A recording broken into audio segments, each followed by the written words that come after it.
Bro, pernah nggak lo ngerasa kayak diputer-puterin sama cewek? Dia bilang sayang, tapi kok kelakuannya bikin lo rugi terus. Itu yang namanya manipulasi, bro. Dan di video ini, gue bakal bongkar teknik manipulasi psikologis yang sering dipakai cewek.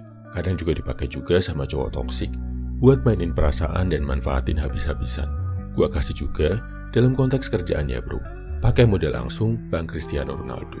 Di akhir video, gue juga bakal kasih senjata ampuh buat lo, biar lo bisa lebih jago manipulasi psikologi dalam hal baik dan mengcounternya dengan positif. Tonton video ini dengan baik ya bro, supaya lo nggak dimanfaatin, lo sadar, dan tahu cara ngadepinnya. Nomor 1, gaslighting. Dia bikin lo ragu sama ingatan lo sendiri. Contoh, bro Sedi deket sama cewek. Dia bilang kalau Sedi mau bantu kerjain tugas kuliahnya, dia bakal mau jalan sama Sedi. Begonya, Sedi nerima. Pas tugas kuliah si cewek udah jadi, bro Sedi nagih janji. Dia bilang, jalan yuk, kan tugas kuliah lo udah gue kelarin. Si cewek bilang, serius? Gue gak pernah bilang gitu, perasaan lo aja kali. Karena gak enak dan gak ada bukti, bro Sedi akhirnya gak bisa bilang apa-apa. Bro Sedi rugi waktu ngerjain tugas kuliah dan zonk karena gak jadi jalan sama cewek yang dia suka. Di lingkungan kerja contohnya gini, Cristiano Ronaldo selesai latihan dan tanya ke Pepe, bro, tadi lo bilang, kalau lo gue rekomendasikan buat dimainin ke pelatih, lo bakal nemenin gue latihan tambahan jam 5 kan, biar makin jago. Tapi si Pepe jawab, enggak, gue gak pernah bilang gitu, lo salah denger kali. Nomor 2, guilt tripping. Simpelnya, bikin lo ngerasa gak enak. Dia bikin lo ngerasa bersalah, biar lo nurut. Misalnya, bro Sedi bilang gak bisa jemput si cewek karena kerja. Tapi si cewek jawab, ya udah gak apa-apa, kalau gue kenapa-napa di jalan, paling juga lo gak peduli. Merasa bersalah, akhirnya bro Sedi bela-belain jemput si cewek, sampai ninggalin kerjaan.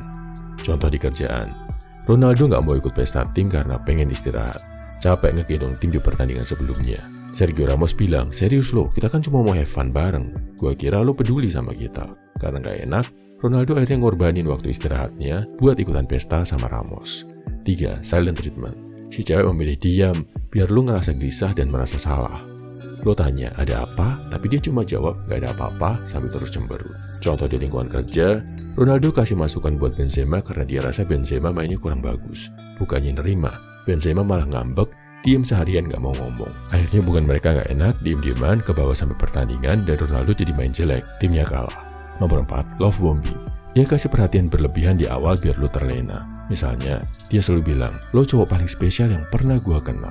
Tapi setelah lo bener-bener sayang, dia mulai minta hal-hal yang berat. Minta lo jajanin, bayar kosan, kasih uang bulanan, beliin hadiah mahal, dan sebagainya. Contoh di lingkungan kerja, Ronaldo selalu dipuji-puji sama Marcelo. Dia bilang, Ronaldo itu pemain ideal, panutan, dan lain-lain. Tapi habis itu, dia sering minta utangan sama Ronaldo, dan utangnya nggak pernah dibalikin. Karena sering dipuji-puji, Ronaldo jadi nggak enak dong mau nagih. Nomor 5, projection. Dia nyalahin lo atas kesalahan yang sebenarnya dia lakukan. Contoh, dia selingkuh sama cowok lain tapi bilang, kayaknya lo deh yang nggak setia sama gua. Tiap saat ngecekin, sering nuduh padahal dia sendiri yang selingkuh. Contoh lingkungan kerja, Mesut Ozil bikin blunder saat passing sampai timnya kalah. Dia bilang Ronaldo nggak bener tuh positioningnya, makanya gue salah passing terus. Padahal udah jelas-jelas passing si Ozil yang lagi bapuk banget. Nomor 6, shaming. Dia bikin lo malu atas keputusan lo. Lo bilang, gue mau nabung dulu buat masa depan gue. Tapi dia jawab, alah nabung terus, kayak gak mau bikin gue bahagia. Akhirnya lo gak jadi nabung, pakai duit lo buat nyenengin dia. Contoh dunia kerja, Ronaldo bilang, dia mau nambah jam ekstra latihan biar makin jago. Tapi Sergio Ramos bilang, seriusan, hidup lo boring banget sih. Nomor 7, victim playing. Dia acting jadi korban biar lo merasa simpati. Misalnya, gue tuh gak pernah diperlakukan baik sama cowok lain. Cuma lo harapan gue sekarang. Padahal, si cewek selalu toksik sama cowok-cowok sebelumnya. Dibilang gitu, akhirnya lo ngerasa spesial, akhirnya jungkir balik ngelakuin apapun buat si cewek. Contoh lingkungan kerja, Ronaldo kesel ngeliat Pepe malas-malasan latihan. Pas dia coba negur, Pepe malah bilang, jahat banget sih bro, gue tuh lagi banyak masalah. Latihan tuh jadi makin berat buat gue sekarang. Nomor 8, diversion. Dia alihin topik saat lo coba bahas masalah penting. Lo tanya, kamu masih chattingan sama mantanmu ya? Dia jawab, nggak penting, kita jalan yuk, aku nemu restoran enak. Akhirnya, topik penting jadi nggak pernah kebahas deh. Contoh lingkungan kerja, Ronaldo bilang ke Benzema, kita perlu latihan teamwork biar lebih bagus tektokannya. Tapi Benzema jawab, gue lagi pengen jadi top scorer, lihat kan gol gue keren-keren. Nomor 9, triangulation. Dia libatin cowok lain buat bikin lo cemburu. Misalnya dia bilang, teman kantorku perhatian banget, dia selalu ingetin aku makan. Akhirnya lo panas dan jadi pengen ngelakuin hal yang sama buat dia. di lingkungan kerja. Sebagai pelatih, Ancelotti bilang, "Wih, Benzema belakangan main bagus terus, kayaknya dia bakal jadi striker terbaik di tim." Dengar hal itu, Ronaldo jadi panas, termotivasi, dan latihan lebih keras, biar posisinya nggak kegeser sama Benzema. Ini contoh manipulasi positif ya. Nomor 10, overloading.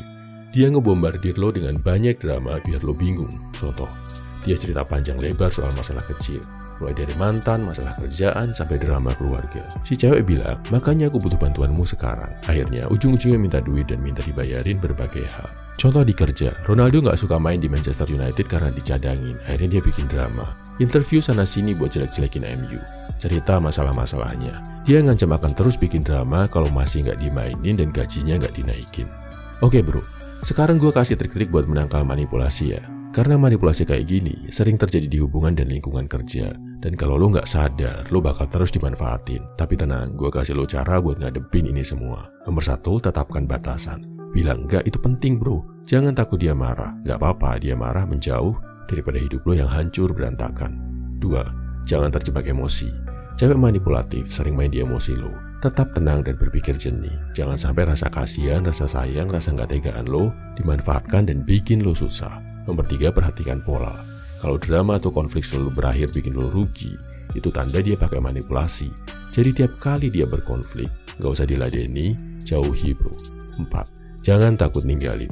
Bro, cinta yang sehat nggak bikin lo merasa dimanfaatkan.